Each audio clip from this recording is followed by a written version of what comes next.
Trying to find my eye. I guess I'm going to stand back here. I want to be able to see both sides equally. If I stand over there, my head will twist.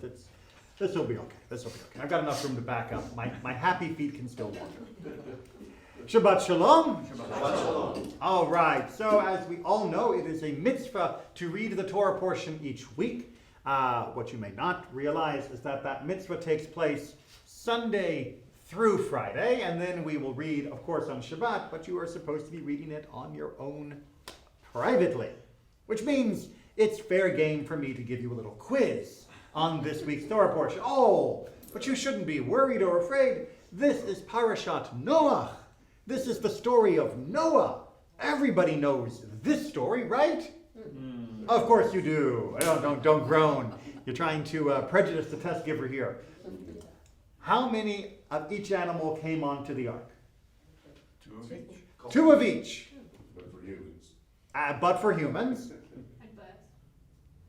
And birds actually were there as well, because they had nowhere else to go.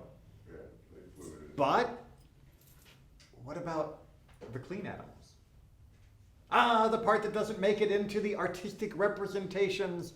Classically, we are forgetful of the fact that the continuation of the story of Noah says that in addition to two of every animal, for animals that are considered clean, meaning kosher, there are 7 of those types of species. Now, it is a little unclear, and there is an ongoing debate, it's only been a few thousand years, about whether that meant 7 in total, or whether that meant 7 pairs of the clean animals. This is, of course, necessary and a little obvious in hindsight, because what is the first thing that Noah does when he gets out of the ark? Sacrifice. He offers a sacrifice. If he only had 2 of every animal, including the one he was sacrificing, he just made an animal species extinct. So, it is very clear that he had to have surplus. Not that the animal probably thought it was surplus, but surplus of the animals that were fit for the altar. And indeed, that is another point of debate about whether or not clean in this case meant animals that were kosher. For example, giraffes, which are kosher, in which case we had 7 or 14 giraffes on the ark, a lot of headroom, or whether this meant only clean for the altar. And antlers. Giraffes and deer do not go on the altar, so although they are kosher, they would not have been in as much abundance. But that, again, is another debate. I don't expect you to settle that because we are still debating it within rabbinic circles. Let's try something else. Question? So I guess though, but this is before the Torah was given, telling you which animals were clean. And was there an altar back then? Indeed, there were altars because we know already from Cain and Abel that they were making sacrifices, and an altar was wherever you were and whatever you did. We see this very, very powerfully with Abraham himself. But as for the question of, well, how did they know what was kosher and not kosher? How do they know what was fit for an altar or not fit for an altar? This indeed is one of the other points of debate within the rabbinic world of exactly how much of God's influence did Noah have in his life to be able to know what would eventually be given in the Torah. But that's a debate for another day as well. Let's go back to a simpler question. Where did the water come from? The skies and from underneath. And from underneath. The skies, everybody remembers the rain, right? It rained how long? 40 days. 40 days and 40 nights. Boy, we all remember that. But at the same time, God also opened up the underwater springs, the great springs of water, which we here in Florida, where there are springs in abundance, should know about. And the water surged up from the underwater or underground aquifers as well. So the water was coming both down and up. All right. And how long was Noah in that ark? I think it's supposed to be 165 days.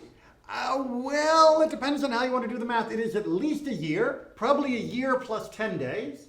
And really, if we want to be persnickety, probably a year and 17 days, because God told Noah to get in the ark a week before the rains began. So even though technically they weren't floating for that entire time, there were 7 bonus days. So the most correct question, if we want to be really, really pedantic, is probably a year and 17 days. All right. And how was the flood ended? What was that beautiful symbol that we get at the end? A rainbow. A rainbow, which symbolizes what?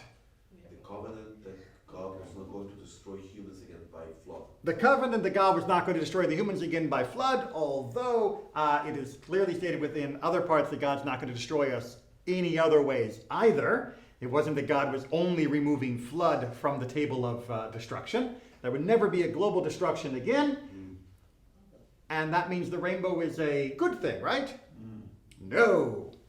The rainbow is a bad thing. When you see a rainbow, it means God is thinking about wiping us all out. And then deciding not to. Go for it. It's every time you see a rainbow, your life has now been changed. Every time you see a rainbow, it is God going, yada. I'm not going to because I made a promise not to. And indeed, there is a story within the Talmud that talks about Rabbi Shimon Bar Yochai, that during all of the days of his life, there was never a rainbow. And that's considered to his credit. That while he was alive, God never even considered destroying the world, because of course, with Rabbi Shimon Bar Yochai in it, why would he even imagine that the world needed destruction because he was such a giant? After he died, there were rainbows aplenty because the rest of us didn't quite measure up. All right, so we're not doing so great on our test here. And that's a little bit troublesome. I say that tongue-in-cheek, but I am also serious, because if we don't understand some of the details of the story of Noah, then we're very likely to miss the point of the story of Noah. And there is a point to this story, other than just, let's make a really big boat with a bunch of animals on it. That isn't the purpose of the story. This is not a Hollywood movie. Its purpose is not just to make money. It's not a Hollywood movie that's just there to advance the status of a star. This was kept in the Torah for a reason. What is the plot of the story of Noah? What is the story arc of the ark? Sorry, two different versions of the word ark. Start over. Start over. And we'll just keep starting over till we get it right. It was the end of the beginning. It was the end of the beginning. The story of Noah's Ark is in fact telling us, the reader, that God is done with beginning things. God is not going to wipe out the world, which means there will not be a second creation. There will not, or rather a third creation in this form. There will not be a third Adam, as Noah has now become like Adam as the primogenitor of the people after the flood. That God is done with that. He's tried it twice now. He started off with Adam Rishon, which we talked about last week, and then he tried it now with Noah and his family, and God is no longer going to do that. Now that matters, because you might be sitting around thinking, you know what, God? I would like to crawl into a boat and have you wash the whole world clean and then let me out when it's done. But that's not happening. God's not going to do that. Now, that's reassuring that just in case I'm not in the boat, that I'm not going to be flooded out. But it's also, well, a little discouraging for some that would like God to do the heavy lifting. That would like God to make the world what it's supposed to be. That's just saying, God, you know what? Let's do a do-over, right? Just wipe it clean. Let's start again. And God says in this Torah portion, never again. Never again. That is meant to not just tell us that God is happy with the world. We know God isn't happy with a lot of what goes on with the world. It is meant to tell us that if God is unhappy, there will be a different solution than wholesale destruction and recreation of the world from scratch. And of course, that solution ultimately is going to be Torah. That God is going to repair the world, not by scrubbing it down to the bone, but by giving it instructions to make it what it should be. That the Garden of Eden is not going to be reclaimed by simply flushing the world again and again and again until you get a good person to stick there, but instead by giving instructions on how to get back there. And those instructions are the Torah. The story of Noah is not just a funny story about animals and about a guy in a boat and, the biggest home project ever. The story of Noah is the story of God telling us, don't count on me to fix the world by simply wiping it clean. I will give you instruction, I will give you inspiration, I will give you strength, but ultimately you're rolling up your sleeves and you're doing it or it's not getting done. And that to me is a much more powerful story than just the story of God putting a group of people in a boat and letting them float with some animals for a year. It's a much more powerful story about what God wants from this world than just God doesn't like bad people.